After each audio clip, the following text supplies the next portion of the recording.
So I started looking out for some free alternatives to Adobe Photoshop.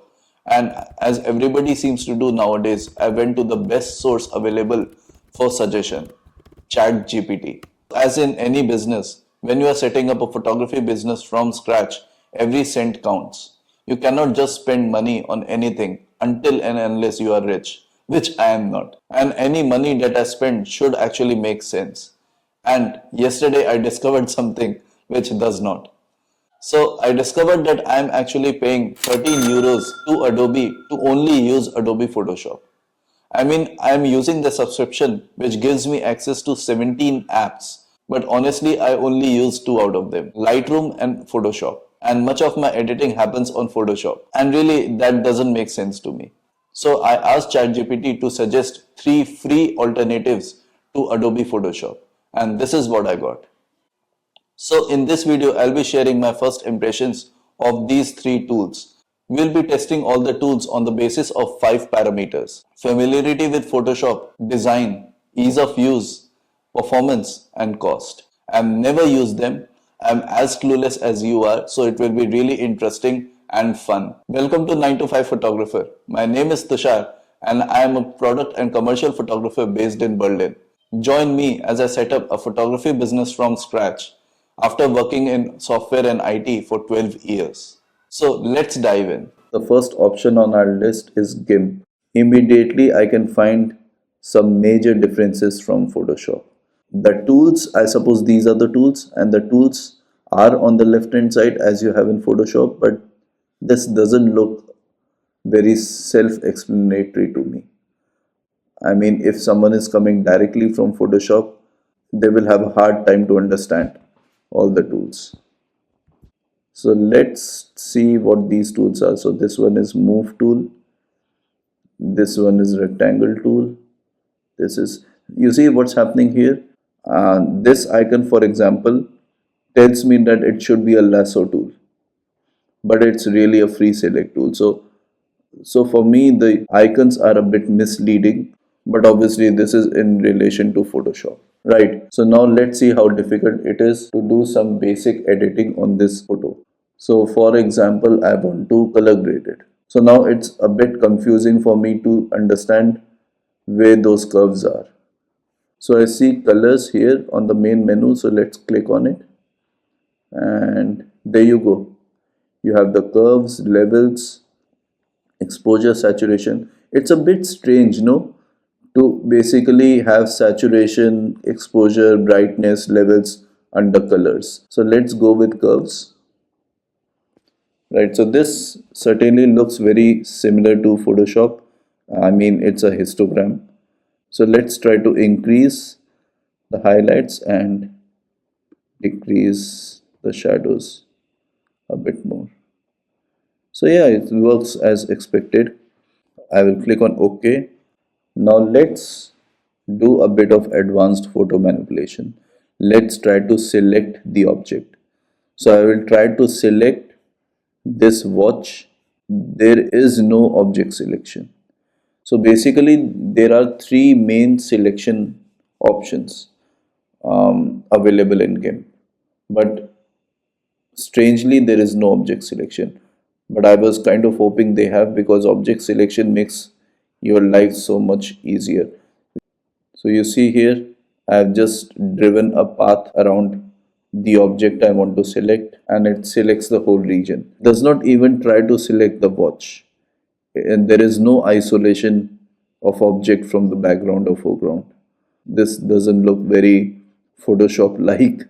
Photoshop's AI is much better than this. So I think we can summarize our first impressions of GIMP and basically compare it to Photoshop. I will give GIMP a 2 out of 5. I think GIMP has got a huge learning curve, at least for someone who is transitioning from Photoshop to GIMP and using GIMP for the first time. Although it has a lot of photo editing and manipulation tools, but these are all basic ones. And the UX and UI also are very confusing. So there is one thing to be different from Photoshop or from the mainstream, but it's a whole different ball game to be just simply inconsistent and confusing. Right, so next one on the list is Photopea, and I'm opening it on Chrome because this is supposed to be web based only. And I kind of like that because now you don't have to download and install stuff, so you save a lot of time. Let's bring our test photo here and make our first impressions. Oh, this is interesting. So immediately this looks very similar to Photoshop, almost like a carbon copy of Photoshop. We have those almost the same tools like Photoshop does on the left hand side. We have layers on the right hand side. Okay, so now let's try to do some basic editing.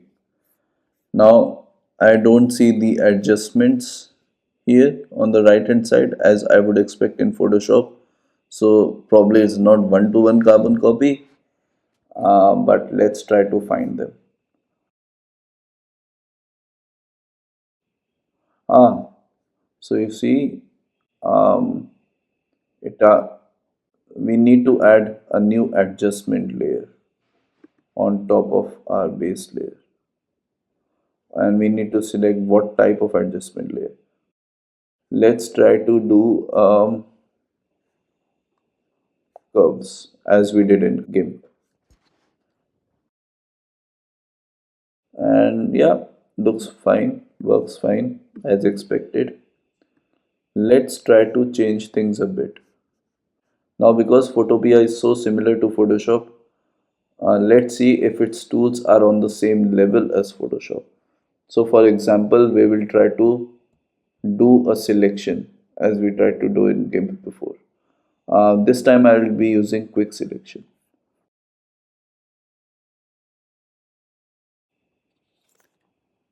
So I see that there is a performance lag, and I suspect that a lot of Photopia's performance really depends on the kind of internet connection you have and how strong your request was. There is a lot of lag. The performance is not on par with Photoshop, and I don't expect it to be because this is a web-based tool, so a lot of its performance will depend on the kind of internet connection you have. Also, it's not easy to run image manipulation algorithms in the background in a web browser. Now, the quick selection tool seems to be on the same level as you have in Photoshop, but performance is way too off. So, I will definitely not use Photopea for any client work or professional photo editing or manipulation because almost certainly I will lose all editing just because performance seems to be a big thorny issue. So I will still give Photopea a 3 out of 5 because it's just one-on-one carbon copy to Photoshop. It's very easy to use. The UX is amazing, the UI is amazing. Um, I feel the tools are on the same refinement and level as of Photoshop, but I will certainly take out those 2 stars because the performance is just bad if you do complex tasks. Right, so the last tool on the list is Pixlr, and Pixlr comes in 2 versions: Pixlr E, which is a Pixlr editor, and Pixlr Express, which is Pixlr X. And Pixlr E is something that we are looking for because this is the more advanced version. And in order to compare something with Photoshop, you need to have advanced tools really. So let's go with Pixlr E. I will open our test image.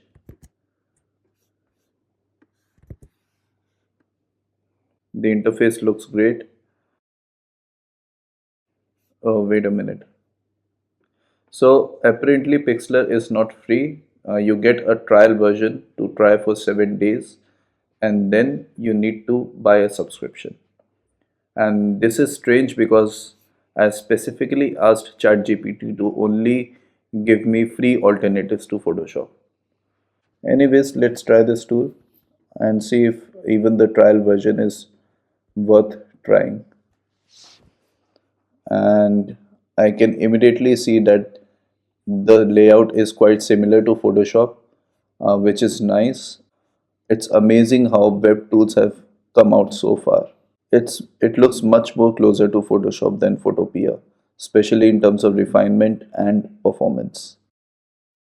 So let's start with the tools as usual. Their layout is quite similar to Photoshop, so it will be quite easy to transition. The tools are on the left hand side like Photoshop. We have layers and history on the right hand side, and although the orders may be different. And so last time we had a look on the lasso tool, so let's go with it. And apparently it's still called lasso tool. I feel that the tools and the naming is quite similar to Photoshop, so there should be no issues in transitioning from Photoshop to Pixlr E. But having a user-friendly layout is one thing. We can only judge a performance when we edit this photo. So let's start editing, and as before, I will start with the color grading and use the color curves. Now, again, we don't have adjustment layers like we do in Photoshop on the right hand side. So I'm assuming that they are somewhere in the main menu. And let me check layer adjustment. I'll go with the adjustment first because it makes more sense. There you go. So we have the curves here. Let's try to open it. Nice.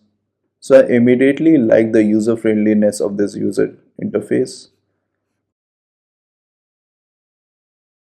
Okay, I will cancel this now. I feel the curves are behaving as expected. Also, I felt that there was no performance lag while using the curves.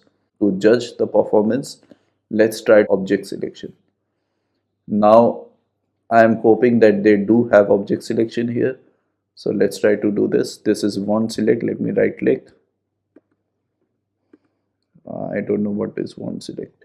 Okay, so this is the magic wand tool that you have in Photoshop. Okay, this is crop, cut out and mask.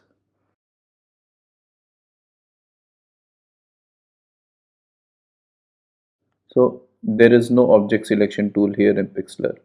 And in order to select a particular object in the image, we need to use either the lasso tool to draw a shape or a path around the object that we want to select and pray to God that the AI will actually select it, or we can simply go to select on the main menu and click on select subject.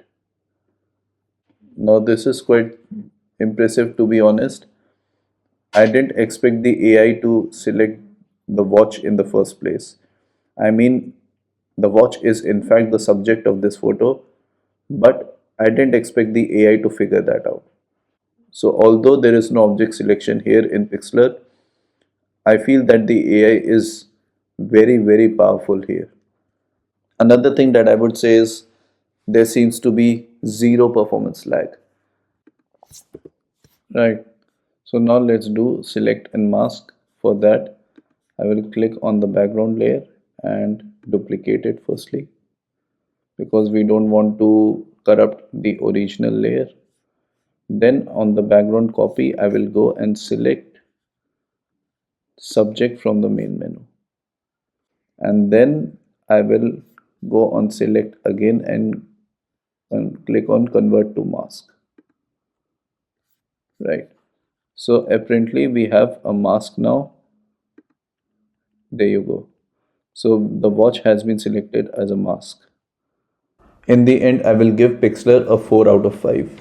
This is very similar to the workflow of Photoshop. As you can see, I would say this tool is very close to Photoshop, and it's web based, so you don't have to install anything. It's also cloud based, it seems, so whatever edits you do, they are saved at the same time. The only thing is that it's not free. Alright, so these were the free three alternatives suggested by ChatGPT. Let me know in the comments below which one did you like. Also, in the end, if you liked this video and found something useful, can I ask you to subscribe to the channel and give a thumbs up? Little actions like these go a long way in giving me encouragement to create content like these. Have a nice day ahead. I'll see you in the next one. Bye.